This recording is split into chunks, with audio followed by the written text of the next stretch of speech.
कछु न बस। श्री सद्गुरु महाराज की जय।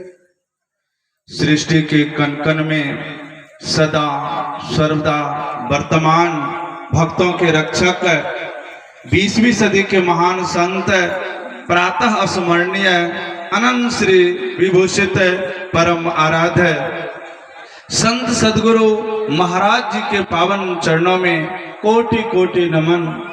व्यक्त रूप में मंच पर विराजमान तीर्थों को भी पावन करने वाले सभी साधु चरण, उपस्थित गुरुजन, सत्संग प्रेमियों, महानुभावों, आदरणीय माताओं तथा भक्तिमती बहनों, दूर दराज से सुन रहे ग्रामवासियों, नगर निवासियों, सबों के अंतःकरण में एक ही परम पिता परमात्मा के अंश होने के नाते सबों को अपना प्रणाम निवेदित करता हूँ। सबों से एक बार पुनः आग्रह निवेदन करता हूँ कि ऊंचे स्वर में गुरु महाराज की जय घोष करें। जय घोष की आवाज जहाँ तक पहुँचे वहां तक का वातावरण पवित्र और शुद्ध हो जाए। जो अभी तक सत्संग में नहीं आए हैं, सोच विचार कर रहे हैं, वे भी कुछ काल के लिए सत्संग में आकर बैठ जाएं। बोलिए श्री सद्गुरु महाराज की जय।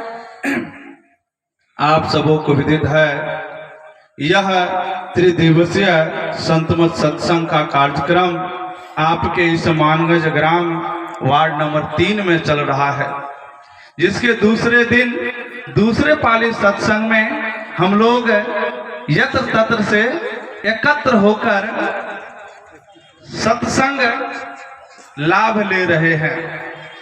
अभी रामचरितमानस सार सटीक सप्तम सोपान उत्तर कांड से पाठ श्रवण कर रहे थे।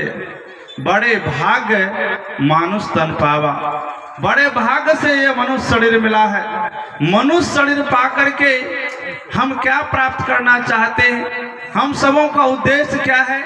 हम सबों का एक ही उद्देश्य है, सुख मिले, शांति मिले। लेकिन भगवान श्री राम सुख और शांति की पता बताते हैं, कहाँ जाने से सुख और शांति की प्राप्ति होती है। भगवान श्री राम कहते हैं, जाओ परलोक इन्हें सुख चाहो। परलोक और यहाँ रह रहे हैं जहाँ इस लोक में यदि सुख चाहते हैं तो भगवान कहते हैं, जाओ परलोक इन्हें सुख चाहो। सुनी मम सुलभ सुखद मार्ग यह भाई, भक्ति मोरी पुराण श्रुति कर गाई। कहती वह क्या है? वह है मेरी भक्ति, जो सुलभ है और सुखद भी है। सुलभ क्या है? ये सत्संग सुलभ है। हर गांव में आपको मिलेगा, हर चौक पर, हर शहर में मिलेगा, लेकिन इसमें आने में कोई टिकट नहीं लगता है। ये बड़े सुलभ है और सुखद भी है। आराम से बैठ करके आप सुन रहे हैं, आराम से बैठ करके मैं सुना रहा हूँ और हम दोनों का परमार्थ बन रहा है। संत कबीर साहब कहते, कहत सुनत सुख उपजे और परमार्थ है। मुझे कहते भी सुख, आपको सुनते भी सुख, और हम दोनों का परमार्थ भी बन रहा है, परमार्थ भी संवर रहा है। कर तो यहाँ रहे हैं लेकिन पुण्य हो रहा है और परमार्थ भी संवर रहा है। जो इस काम को कर रहे हैं वास्तविक बड़भागी वही है। बड़े भाग्य मानुष तन पावा, सुर मने होता है देवता। सुर दुर्लभ है, सब ग्रंथ ही गावा। सब ग्रंथ गागा के कह रहे हैं, देवताओं को दुर्लभ है, जो हम बड़भागी हैं, जो हमें सुलभ है। साधन धाम मोक्ष कर द्वारा, पाई न जेहि परलोक सवारा। साधन धाम यानी कि इस साधन को नहीं अपनाएंगे, कौन साधन? ये भक्ति रूपी साधन, तो मोक्ष नहीं मिलेगा। यदि मानव तन में मोक्ष नहीं प्राप्त कर लिए, मुक्ति नहीं प्राप्त कर लिए, तो बहुत रोना और पछताना होगा। केनोपनिषद के ऋषि कहते हैं, इस जन्म में ब्रह्म परमात्मा को जान लिया तब तो ठीक है, नहीं तो बहुत बड़ी हानि। बहुत बड़ी हानि क्या होगा? ये तन छूटेगा और 4 खान 84 लाख योनि में भटकना पड़ेगा। आकर 4,84,00,000 जोनी भर मत यह जीव अविनाशी, फिरत सदा माया कर प्रेरा, काल कर्म स्वभाव गुण घेरा।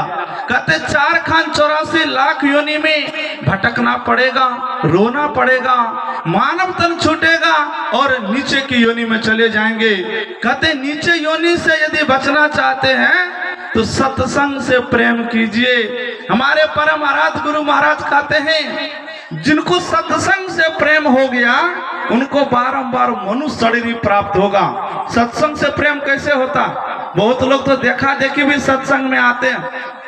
सत्संग के बिना आपको रहा नहीं जाए। सत्संग में जाने के लिए मन व्याकुल हो, संत महापुरुषों की अमृत वाणी सुनकर के हृदय गदगद हो तो समझिए कि सत्संग से प्रेम हो गया। जिनको सत्संग में आने से मन कतराता हो, सत्संग में जाने की इच्छा ना हो तो समझिए कि सत्संग से उनको प्रेम नहीं है। जिनको सत्संग में आने के लिए मन छटपट करता है, कब संत महापुरुषों के सानिध्य में जाऊं, कल्याणकारी वचनों को सुनो, जिनके मन में ऐसा होता है समझ वही बड़भागी है। उन्हीं को सत्संग से प्रेम हो गया। और गुरु महाराज कहते हैं ऐसे मनुष्य को बारंबार मनुष्य शरीर ही प्राप्त होता है। मनुष्य शरीर बारंबार प्राप्त होगा तो ये भक्ति का जो संस्कार है ये नष्ट नहीं होता। संत कबीर साहब कहते हैं भक्ति बीज बिन से नहीं, जो जुग जाए अनंत, ऊंच नीच घर जन्म ले तो संत के संत। भक्ति बीज पलटे नहीं, आए पड़े जो चोल, कंचन जो बिष्टा पर पड़े ताके घटे न मोल। जैसे हमारे बाप दादा भी कभी खेत में बथवा नहीं बोने होंगे। बोए हैं कोई? किसी के बाप दादा, किसी के पूर्वज नहीं बोए, लेकिन अभी गेहूं का फसल समय आ गया। देखिए समय पा करके बथवा अब वह उग आएंगे।